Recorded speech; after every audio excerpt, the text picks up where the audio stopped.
আমি আজকে from Dolly's recipe বুকে সকলকে আমার ভালোবাসা জানিয়ে আজকে একটা নিরামিষ রেসিপি করছি, কারণ সামনেই পুজো আসছে। তো এই ধরনের একটা যদি পাঁচমেশালি ঘন্ট, মানে পাঁচমেশালি সবজি দিয়ে ঘন্ট করে নেওয়া যায়, তাহলে সেটা কিন্তু একটা পুজোর সময়, অনেক সময় আমাদের ষষ্ঠীতে অষ্টমীতে নিরামিষ খেতে হয়, তো সেক্ষেত্রে কিন্তু এটা ভীষণভাবে একটা ভালো আইটেম ভাতের জন্যে। আমি এখানে মিষ্টি কুমড়ো, ঝিঙে, পটল, বেগুন, আলু, আর আলুগুলো আমি 8 টুকরো করে নিয়েছি। একটাই আলু নিয়েছি 8 টুকরো করে। আর ওখানে ছোট ছোট কিছু বেগুন নিয়েছি, যেগুলো সবজি বা তরকারি খাওয়ার বেগুন, বা ভাজা খাওয়ার নয়, আর পেঁপের টুকরো। এই দিয়ে আমি এই পাঁচমিশালি সবজির ঘন্ট করব। তো এবার এই ঘন্ট করার জন্য আমার একটু ভাজা মশলা লাগবে, শুধু ধনে আর জিরের গুঁড়ো ভেজে নেব। তার জন্যে আমি 1 টিস্পুন ধনের গুঁড়ো নিয়ে নিলাম, আর 1 টিস্পুন জিরের গুঁড়ো। এই দুটো একসাথে চাটুতে একটু ভেজে নেব। এখন আমার চাটুটা গ্যাসের ফ্লেমের উপরেই আছে, আর এইভাবে ভাজতে ভাজতে যখন চাটুটা অনেকটা গরম হয়ে যাবে, তখন আমি ফ্লেম অফ করে তারপরে একটু নাড়াচাড়া করে নেব, কারণ চাটুর গরমেই এটা ভাজা হয়ে যাবে। এখন ফ্লেম অফ করে আমি মশলাটা একটু নেড়েচেড়ে নিলাম। মশলা ভাজা হয়ে গেছে, নামিয়ে নিলাম। এটা রেখে দিচ্ছি। কন্টিনিউয়াসলি ফ্লেমের উপরে রেখে মশলা ভাজলে মশলা পুড়ে যাওয়ার চান্স থাকে। এখন কড়াই বসিয়ে দিয়ে আমি এখানে 2 টেবিল স্পুন মতো সর্ষের তেল নিয়ে নিচ্ছি। যে পরিমাণ আমি সবজি নিয়েছি সেটা ভাজার জন্যে এইটুকু তেল আমাকে নিতে হবে, 2 টেবিল স্পুন মতো তেল। এবার তেল গরম হয়ে গেলে পর আমি এখানে দিয়ে দিচ্ছি 1/2 টিস্পুন পাঁচফোড়ন, আর তার সাথে 2টো শুকনো লঙ্কা ছিঁড়ে তেলের মধ্যে দিয়ে দিচ্ছি, আর দেব একটা তেজপাতা 2 টুকরো করে। ফোড়নে এইগুলো দিয়ে জাস্ট একবার একটু নাড়াচাড়া করে নিয়ে আমি সবজিগুলো দিয়ে দিচ্ছি। এখন কিন্তু ফ্লেম আমি লোতে রেখেছিলাম, এইবার সবজি দেওয়ার পর ফ্লেম মিডিয়ামে করে দিচ্ছি। হাইতে করব না, কারণ হাইতে করলে মানে সবজিগুলো পোড়া পোড়া হয়ে যাবে, কিন্তু ঠিক করে ভেতর থেকে সুন্দর করে সেদ্ধ হবে না।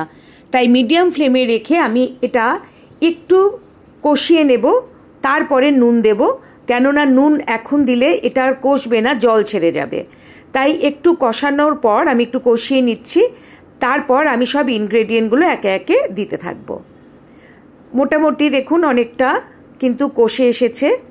এবার এখানে আমি দেব প্রথমে এই নারকেল, যে আমি টুকরো করে রেখেছিলাম সেটা আমি কাঁচাই দিচ্ছি। বেশ তরকারির সাথে যখন এই নারকেলগুলো মুখে পড়বে খুব ভালো লাগবে তার টেস্ট, সেই জন্যে এখানে আমি একটু নারকেল টুকরো করে রেখেছিলাম, সেগুলো দিয়ে নিলাম, আর এটা আমি সবজির সাথে ভালো করে মিশিয়ে দিচ্ছি। এবার অনেকটাই কষে এসেছে। এখন এখানে আমি প্রথম দেব 1/2 টিস্পুন হলুদের গুঁড়ো, আর 1/2 টিস্পুন আদা দেব, আদা পেস্ট করে রেখেছি, আর আমি স্বাদ মতো এখানে নুন দিয়ে দিচ্ছি। এখানে মোটামুটি 1/2 টিস্পুনের একটু বেশি লবণ আমি ব্যবহার করলাম, আপনারা আপনাদের স্বাদ মতো ব্যবহার করবেন। এবার এগুলো আবার ভালো করে নেড়েচেড়ে মিশিয়ে দিচ্ছি, আর তাতে একটু মানে মশলাটাও কষবে, মশলাটাও একটু কষাতে হবে। আপনাদের আমার এই রান্নাটা ভালো লাগলে একটা লাইক করার জন্যে অনুরোধ রইল, আর শেয়ার করার জন্যেও অনুরোধ রইল।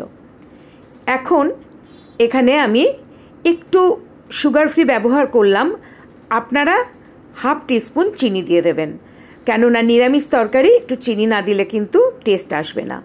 সব দিয়ে ভালো করে মিশিয়ে এখন আমি এটা কিন্তু ঢাকা দিয়ে রান্না করব, তবে তার আগে আমি একটু একটা ছোট টমেটো কুচি করে রেখেছি সেটা দিয়ে দিলাম, আর এটাতে আমি কিন্তু কোনো জল ব্যবহার করব না। আমি পুরো রান্নাটাই মানে লো ফ্লেমে, এখন মিডিয়ামে করছি, লো ফ্লেমে ঢাকা দিয়ে করব। আর 4টে কাঁচা লঙ্কা 2 টুকরো করে আমি এখানে দিয়ে দিলাম। ব্যাস, মোটামুটি আপাতত ইনগ্রেডিয়েন্ট যা আমার এখন দেওয়ার সেগুলো দেওয়া হয়ে গেল।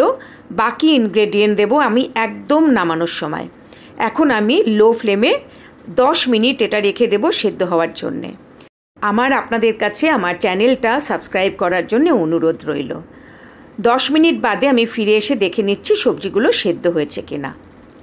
আর আমার এই চ্যানেল যদি আপনারা সাবস্ক্রাইব করে রাখেন তাহলে আমার পরের রান্নার নোটিফিকেশনগুলো পেয়ে যাবেন। সবজি কিন্তু ভালোই সেদ্ধ হয়ে গেছে। এখন এখানে আমি আরেকটু নাড়াচাড়া করে মিশিয়ে নেব, কারণ সবজিগুলো কিন্তু এখন একটু ছাড়া ছাড়া আছে, তাই ভালো করে নাড়াচাড়া করতে থাকলে আস্তে আস্তে সবজিগুলো মিশে যাবে। এই সময় মার্কেটে ঝিঙে, পটল, মিষ্টি কুমড়ো এগুলো কিন্তু একদম অ্যাভেলেবেল, তো খুব ঘরোয়া সবজি দিয়েই কিন্তু রান্নাটা হয়ে যায়। আর মশলাও এখানে অনেক কম ব্যবহার করা হয়েছে, কিন্তু খেতে খুবই ভালো। আর সামনে পুজো আসছে, পুজোর সময় অষ্টমীতে বা ষষ্ঠীতে অনেকেরই নিরামিষ খেতে হয়, সেক্ষেত্রে কিন্তু এরকম একটা সবজি বানিয়েই নেওয়া যায়। সবজিগুলো বেশ মিশে গেছে। এখানে আমি 1/2 টিস্পুন ঘি দিয়ে দিচ্ছি। আর ঢাকনা খোলার পর আমি কিন্তু আবার লো থেকে ফ্লেম মিডিয়ামে করে দিয়েছি। মিডিয়ামে করে আমি ভালো করে কষিয়ে নিচ্ছি। আর ঘিটা এবার ভালো করে মিশিয়ে নিয়ে তারপরে আমি ভাজা মশলাটা দেব, যেটা আমি ভেজে রেখেছি। আপনারাও যদি পাঁচমিশালি সবজি এইভাবে ঘন্ট করে খান তো সেটা আমাকে কমেন্টসে জানাবেন। এবার ভাজা মশলা দিয়ে দিচ্ছি আর একটুখানি আমি রেখে দিলাম। আমি 2 টিস্পুন মশলা ভেজেছিলাম, একটুখানি রেখে বাকিটা দিয়ে দিলাম, কারণ শেষে ওপরে একটু ছড়িয়ে দেব বলে। এবার আমার রান্না হয়ে গেছে, আমি নামিয়ে ফেলবো। বেশ সুন্দরভাবে কষেছে। আর এখানে আমি কোনো জল ব্যবহার করিনি, এমনি কিন্তু সবজিগুলো সেদ্ধ হয়ে গেছে। আপনাদের যদি জল ব্যবহার করতে হয়, সবজি সেদ্ধ হতে না চায়, তাহলে সামান্য জল দিয়েই দরকার হলে সেদ্ধ করে নেবেন। এবার আমি ভাজা মশলা ওপর থেকে ছড়িয়ে দিচ্ছি। আর দেখতেও দেখুন কত সুন্দর হয়েছে। একবার করে খাবেন, এটা আমার রিকোয়েস্ট রইল। আজকের মতো এখানেই শেষ করছি। নমস্কার।